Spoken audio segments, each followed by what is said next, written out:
Hey Smarties, Blair Imani here. I'm an author, educator, historian, and today we're going to get smarter because we have a question from a Smartie named Micah. Micah asks, Blair, am I allowed to say disabled? Yes.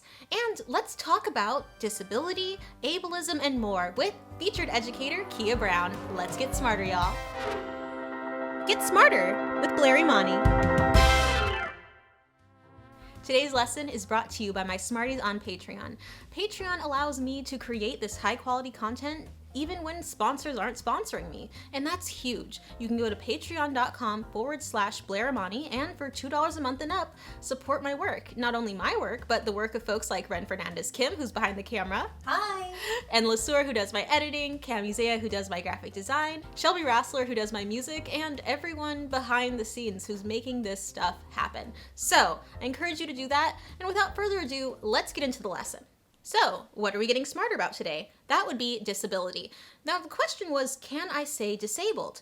Well, that's a great question, and it's not so much about whether or not that term is appropriate, it is, but the apprehensions behind it. The reasoning we might not want to come right out and say disabled. Sometimes people use euphemisms, basically dancing around the point of what we're discussing. Things like differently abled, specially abled, things that are imprecise and kind of reveal the fact that people don't want to directly discuss disability. So, what is disability? According to scholar, activist, writer, and friend of mine, Rebecca Coakley, disability can be seen as a lens that crosses all communities and centers on the health implications and infinite creativity of a people subjected to ableism. Rebecca mentioned ableism.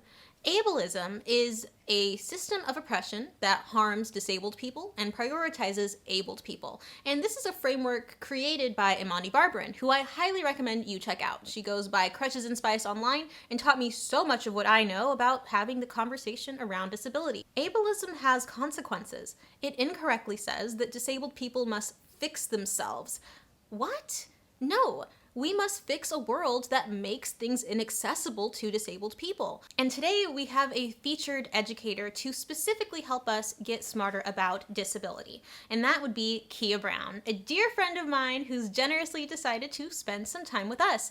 Keah Brown is a Black disabled journalist, author, screenwriter, actress, model. She's also featured in countless publications. She created the hashtag Disabled and Cute, which is so important because it reframes the way that we look at desirability, that it's not something exclusive to abled people, but that anybody can be cute. And it's also important to name it. I mean, yeah, say out loud that you are beautiful, particularly in a world that says you aren't. She's also featured in my book, Modern Herstory. And now, without further ado, let's get into that interview. Hey Smarties, Blair Imani here with my dear friend Keah Brown, who is a journalist, screenwriter, author, and actress. And so we're here to talk about our question of the day from a Smartie named Micah, who asks, Blair, can I say disabled? And before we jump right into that, I'd love for Keah to talk a little bit about your work in disability rights advocacy, both through your lived experience and also in your work in the public realm. Yeah, so a lot of the work that I do with regard to disability is sort of identity based. I want to make sure that people understand that disability is not a monolith. You know, we come into the community with a whole host of different types of disability. Some of those are physically visible, some of those are not. And I think that a lot of the work that I do focuses on the necessary issues of representation in our mainstream media and helping people understand the importance of listening to the people within the community. Can you provide some context for people? Like, what does it really mean when we say, like, the disability community isn't a monolith and that there's not enough representation? Because I think that folks can think of shows that have disability representation, but maybe not disabled actors playing that representation. Yes, and it's true. A lot of shows that even have a disabled person on them, one, they're usually not of color, they're usually not women. For me, in my case, I'm a Black disabled woman who is also queer. You don't see me when you see these representations. Often what you see instead is someone pretending to be disabled, who is a wheelchair user, who doesn't like themselves, doesn't think that they're worthy. And so when I'm talking about representation, I'm talking about representation that allows us to experience every type of emotion, that allows us to be seen as a full group of people rather than just a white guy who is a wheelchair user who dislikes himself. When I do see disability representation, it's in one of two forms. Like you just said, somebody who's pretending to be disabled or is themselves not representative of more than one axis of disability representation. And two, we see disability representation on like different websites, and it'll be what is often called inspiration porn. Can you break that down? Yeah. So inspiration porn is the creation of art or memes in every form that allows non-disabled people to feel better about themselves because the videos or the pictures or what have you are marketed to say, hey, at least you're not living your life like that. I think oftentimes what happens with inspiration porn in particular is that the autonomy is taken from the disabled person completely. It's like we stop being people and we become fodders for this idea that disability is the world's worst possible thing. And I said on social media a couple weeks ago, like, I am not your worst case scenario. I am my dream come true.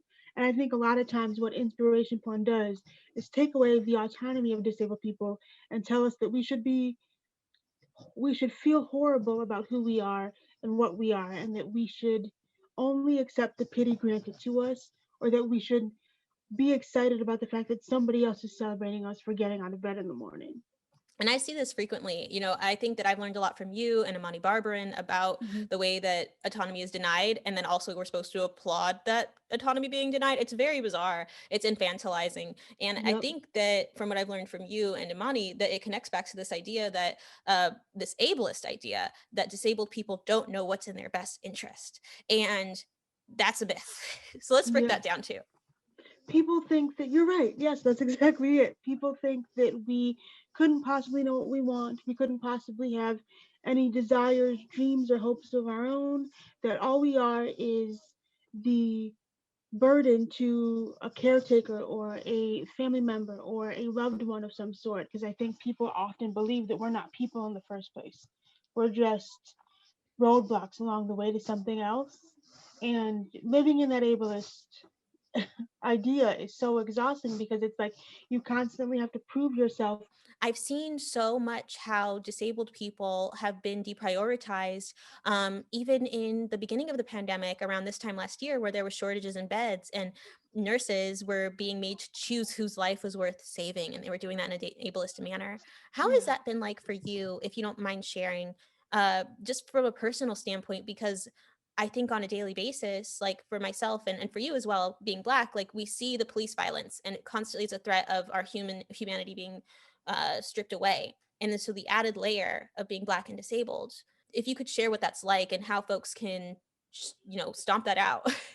Yeah, I mean, it's exhausting. I wish I had a better answer. It's exhausting to live in a world where you just feel like at every corner your life is at risk and not as many people care who need to. Like, I think a couple months ago, I'd say I had a scare where I thought I might have had COVID, and I was petrified at the idea of having to go into a hospital and then be told that my life isn't valuable enough because I'm disabled. And so I took my test and I didn't have, thank goodness. But I also just think that, like, living as a disabled Black woman, I know that if I'm to get sick in any way, my life is somehow considered less just because I have a pre-existing condition. It's the idea that disability is, again, the world's worst case scenario, so that's not why they wouldn't want to save me. I think it's frustrating to live in a world where I feel like my life holds less value to people because I have a disability that I have no control over and that I shouldn't have to wish away in order to have care. And so going back to our question from Smartie, Micah, can I say disabled? I think that to answer this question, we have to address why there's concern around saying it. Well, first of all, I hate the euphemisms. What happens with these euphemisms is that they're often employed to make non-disabled people feel better. Like, if disabled makes you uncomfortable, I have to say I don't care. I have to say that my comfort should matter more. If I want to be called disabled, which I do, I much prefer disabled, I don't need euphemisms like differently abled or special needs or handy capable, because that's not what it is. I live every day as a disabled person. I am disabled. It's not a dirty word. It's not a bad word. It is the word that I prefer. Now, I won't say that that's everybody in the community. It differs really. So it depends on who you ask, and you should always ask first. But for me, the euphemisms just make people feel better about themselves, or their comfort is placed first. And when I say that I'm disabled, it's me taking back my own autonomy and taking back my own desire to use the language that makes me feel comfortable. I think that a lot of times people sort of scoff at the idea of saying disabled because then it makes them think about their own possibility of being disabled. Disability can happen to anyone at any moment. It doesn't matter who you are in the world. It can happen to you. And I think people's discomfort with the world disabled and with disabled people in general is their fear of what it would be like for them to be disabled. And that really just makes me sad because I think people believe that disability is a death sentence. That disability means that you don't have a life well lived or a life that you can love. And that goes again back to the representation that we have in media. And the reality is this: disability isn't easy. I'm not going to sit here and say that. It's definitely not easy, but it's not a death sentence, and it's not something that needs to be pitied. It's something that needs to be celebrated and respected and cared for in the same way that we care for everybody else. Disability should have that same care. And you should realize that when you're telling yourself or others that all disability is a pity party or is euphemisms, what you're saying is the people in the community, whether they're kids or adults, should only have that as their lived experience.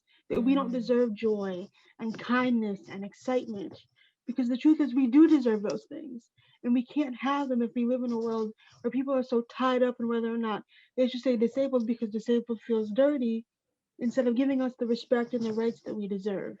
And we do live in a world that absolutely treasures people who come into disability versus those of us who live with it. I've been disabled since 91. I I have multiple disabilities. And I think that what happens is people see people who come into disability like, "Oh, this is who they are now, but this is what they lost." And because they can't put a narrative of what disabled people who were born with disabilities have lost, they don't know what to do. We look at things like remote work, and they weren't possible when disabled people were asking. They weren't possible when we were hoping for that dream job to allow us to work from home. But as soon as we needed it and other people who weren't disabled needed it, then it was possible. And even now, we're still not getting the same opportunities that non disabled people are getting with remote work because now the market is full of more people. And even though it's a possibility now, those positions are still going to non disabled people. And disability is honestly so much about adapting and adjusting to a world not designed for us. What we need is policy change. What we need is people in our corner willing to fight for us because it shouldn't always just be the job of the marginalized to do the work to fight for us. We need allies and we need people ready and willing to say, hey, no, that's not right. We shouldn't be doing it this way. We should also include X, Y, and Z person because disabled people love the exact same things you do. So when you're creating something for disabled people, remember that we are in every aspect of this world. Everybody that deserves the chance to feel seen, and be celebrated. Absolutely. So, Keah, before we go, thank you so much for helping us get smarter today. Do you want to leave us with any final thoughts? Yeah. Okay. So first of all, thank you for having me. You know that I adore you.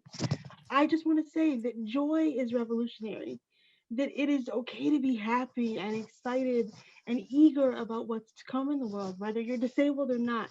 To me, joy is revolutionary, and I absolutely traffic in joy, and I traffic in the idea that it's okay to be excited about things and to talk about what you want out loud and to put everything that you've ever dreamed of in existence. And so if you leave here with anything else, know that I believe your joy and your excitement is just as valid as any other emotion that you might feel in the coming days, weeks, months, years of the rest of your life.